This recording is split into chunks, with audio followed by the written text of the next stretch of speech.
Welcome खुश आमदीद lifestyle with Shazia में आप सबको मेरा सलाम। तो जी गाइस, आज हम बना रहे हैं साबूदाने की खीर, जिसके लिए आधा पाव मैंने पहले साबूदाने लिया है।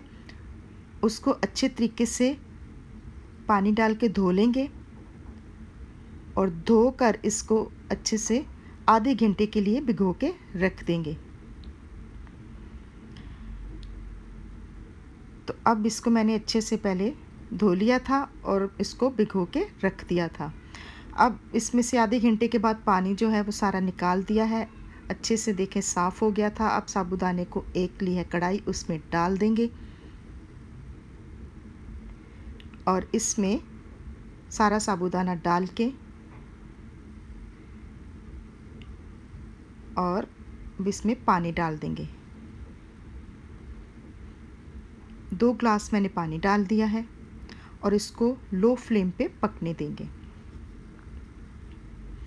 साबूदाना हमारा तकरीबन अच्छे से, ये देखें, पानी जो डाला था पक चुका है। और अब इसमें 3 अदद इलायची डाल दिया। आप इलायची डाल दें या इलायची का पाउडर डाल दें, कुछ भी डाल सकते हैं।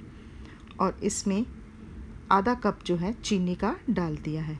आप अपने फ्लेवर के हिसाब से चीनी कम या ज़्यादा डाल सकते हैं। चीनी डाल के इसको अच्छे से मिक्स कर लेना है। और अब इसमें हाफ़ लीटर जो है दूध डाल देंगे।